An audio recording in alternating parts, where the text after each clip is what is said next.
Let's see how these compare to these. Coming up. Hello and welcome everybody back to the video. I'm your SimCFI, which means I'm your flight instructor for any simulator purposes. You have questions on Microsoft, P3D, or DCS, if you comment down below, I'll be sure to answer as best I can. In saying that, I'm a real RJ driver, so if you have questions on the CRJ, you can leave a question down below or in the Discord, or in general, any aviation topic, I'll try to answer as best I can. Today, we'll be taking a look at the PRODESKSIM CRJ add-on pack to the Honeycomb Bravo throttle. This throttle was not sent to me. I purchased this with my own money. However, they are a partner of the channel and they're having a big sale right now. So if you'd like to save some money on any PRODESKSIM hardware, you can use my discount code down below to save an additional 5% on top of the sale that's happening right now. I'd like to take the opportunity to thank all the channel partners, be it the new ones and the old ones, EXPO, Winwing, Tobii Eye Tracker, PU Air Korea. If you guys are interested in any of these companies, take a look down below in the description. You might find a discount code and save some money on them. So thank you guys for watching. Let's get into the video.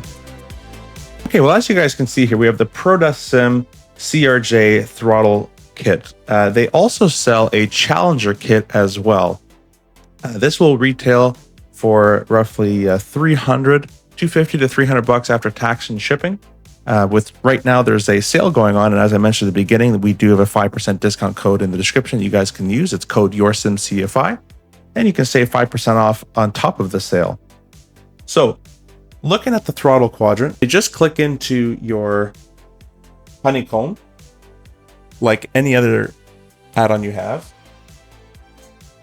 They come right out. It features a reverser with 2 clicks. I'll talk about this in a second. And a cutoff lever that is half functional. I'll also talk about that later. This button is not in the real throttle. However, they have included it, I guess, to give you more buttons, which is actually not a bad thing. In case this is the only PRODESKSIM throttle you own, you can use this for the 7.3 or whatever else. You have basically an auto throttle button there if you want to map it. You can map it to anything you like, though. And then to the side of the throttle, you have the toga button, which is used in the CRJ as a takeoff flight director settings / configuration, and also your go around button if needed there. That is all the buttons and functions on the throttle. So, and the other one's just the same, just on the other side. So we'll go ahead and put this back. And you can see it just easily slots in. Give it one little push to make sure it's actually seated, and everything is good to go. Now the thrust levers, as you know, have some detents. You have, right now they're in the shut off detent or cut off. Then if you click the throttle up once, you'll hear a click. This is the one part that's not realistic. In real life, it would require you to use the red lever to lift and then move past the detent. On the PRODESKSIM, you can just move it up, which is technically not correct. It should be a detent to get over the gate and detent to get back under the gate. But now we're in the idle detent. You can see I can't push this down. I have to physically lift this red lever, and that brings it back down. So that portion works, just the portion to bring it out of idle or out of cutoff does not work. As we'll put the thrust lever in idle, and we're going to go up to the climb detent, toga detent, and max power. And obviously, they work together. Some pretty nice solid clicks. Okay, guys, so those are the thrust levers, and we'll be talking about the cons here shortly. I'm just going to cover every aspect of the actual add-on package, and then we'll talk about the pros and cons. So this is the flap lever here, flaps and slats, and you have the flap 1, 8, 20, 30, 45 detent, and it will go past, just that's where the Honeycomb goes. That's basically it for the flaps. They have very nice, solid detent. You 100% know that it's been selected in that position, physically at least. Moving on to the spoilers, as I mentioned, moving on to the spoilers, you can see that the spoiler handle looks pretty good. This is not here in the CRJ. I don't know why they've added this like squarish piece. But anyways, from a function standpoint, that's how it is in real life. You have every single individual click.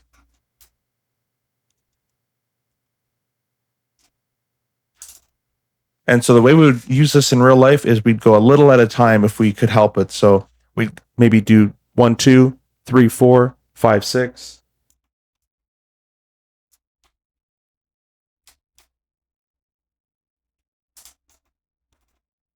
Just to ease passenger comfort when using the spoilers. Okay, now take a look at the real throttles. You can see that other than the weathering, the real life weathering that's happened to this 15-plus-year-old airplane, it looks pretty identical. The throttles in real life are actually a little bit smaller than the PRODESKSIM. The PRODESKSIM are a little fatter, especially where the reverses are, and the actual handles, the white handles, are a bit fatter on the PRODESKSIM. The spoilers are around the same. However, the spoiler doesn't have this protrusion hanging out the front of it. I don't know why that's there. And the flaps are kind of a little different as well. But for the most part, it does a good job of looking like it for as best they could do with 3D printing. Okay, so we're going to talk about some pros and cons now. We'll start with the looks. They got the general look of the CRJ throttles down. They are a little bit too big compared to the real thrust levers in terms of this white portion here and how fat this part is, but generally look pretty good. The cutoff switches look a little bit different. The reverses look a bit different, but they have the general colors and shape roughly well done.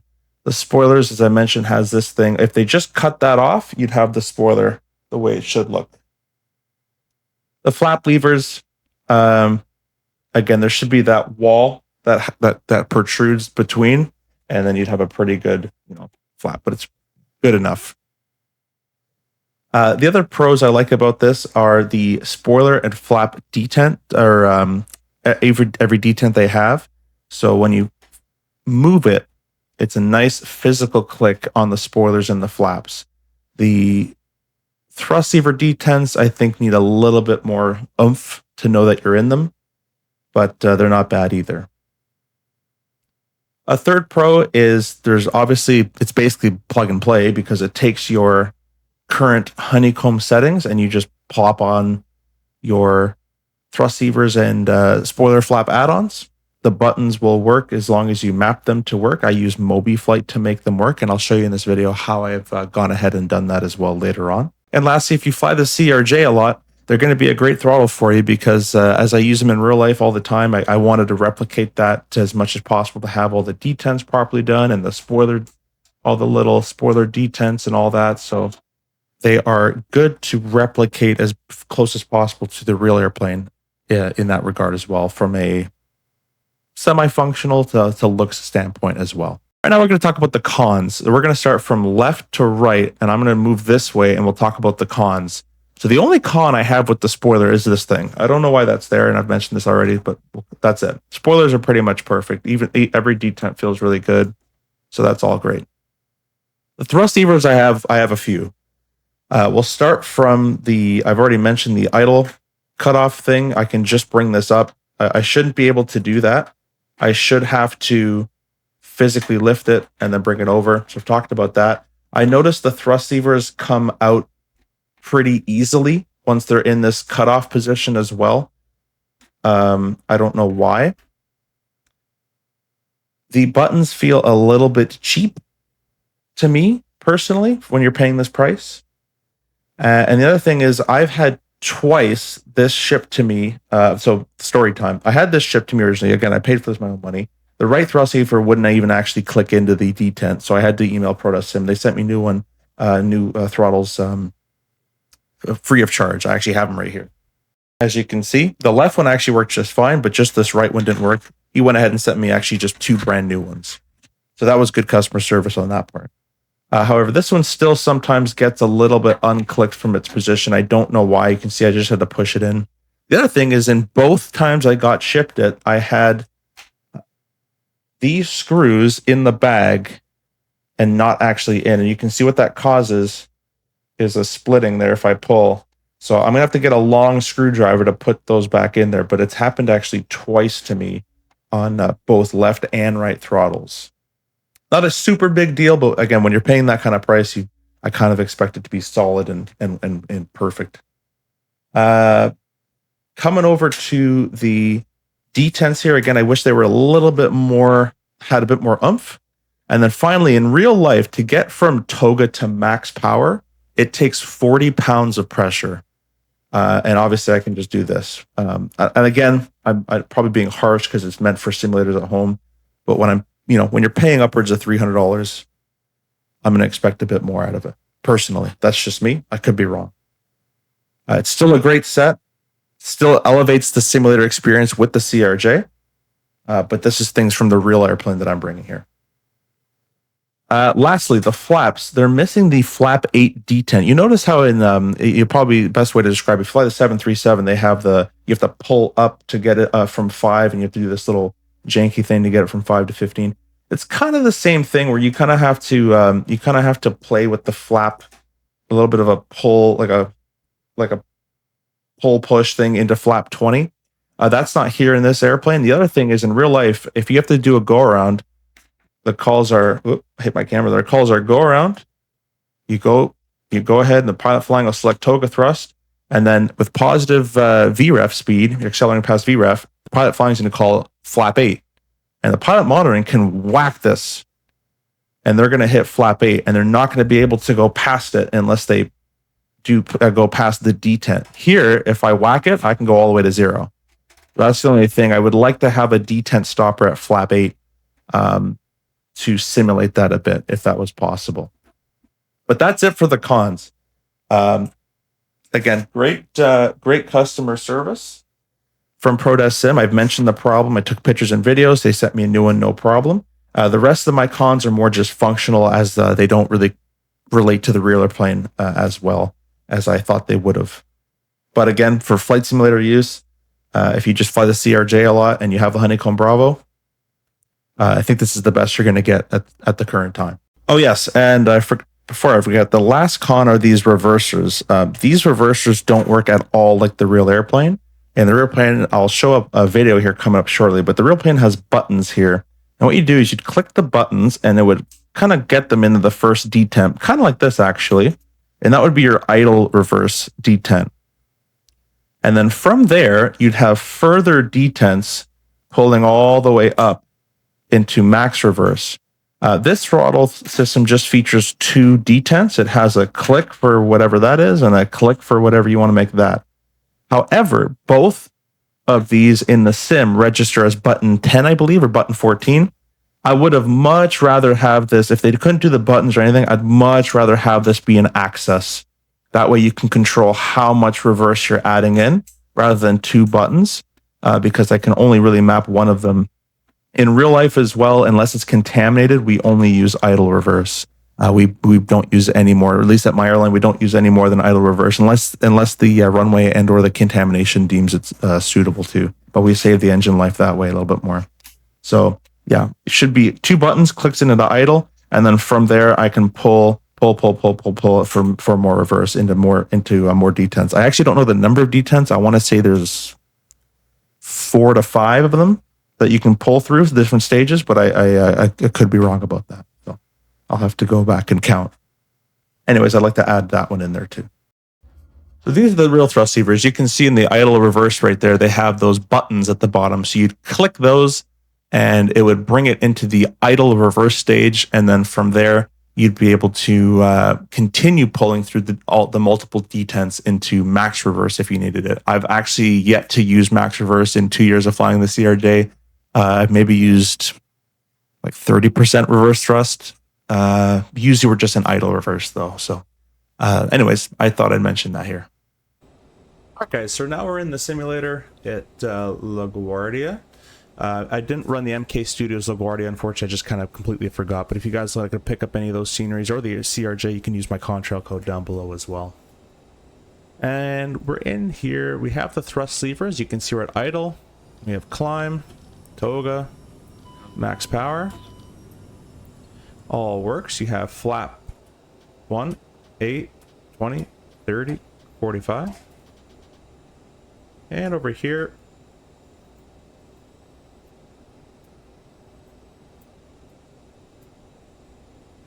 and it all works. So we're going to show you the EFB and how I went ahead and calibrated my throttle. You're going to go to options, next page, calibrate throttle. We're going to go dual axis. Throttle has no reverse axis because these are buttons. And basically we leave it in idle. You press idle. Then you're going to bring this up to the climb detent. First click, climb, climb. Second detent, toga, toga, toga, toga, max power. And we're going to press set as we go. So press set after you're in each detent. Validate that. Okay, okay. And these will all be set for you now. Next, we're going to look at the buttons we have set up in the controls.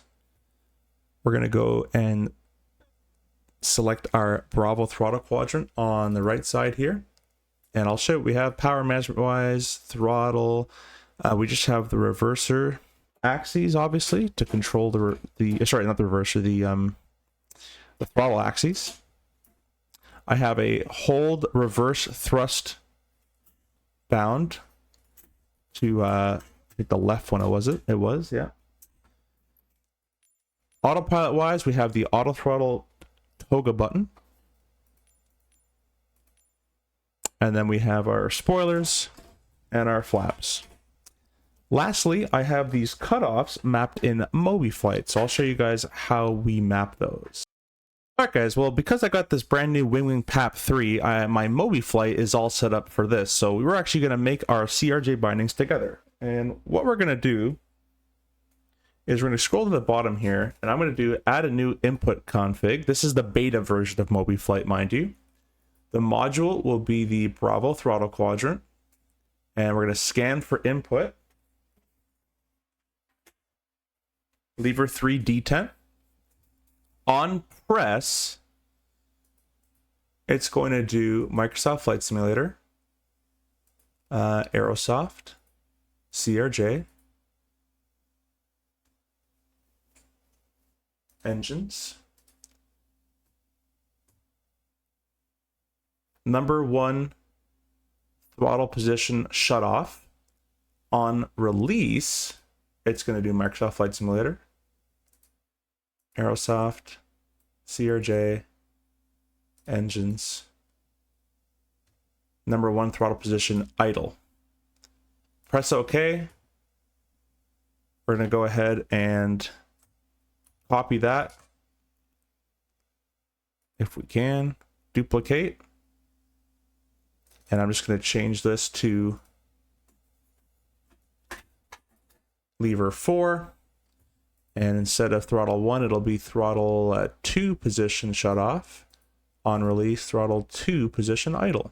Press OK. I'm going to press stop. We're going to press run. I'll go back to the sim. And you can see now that cut off. Whoops, sorry about that.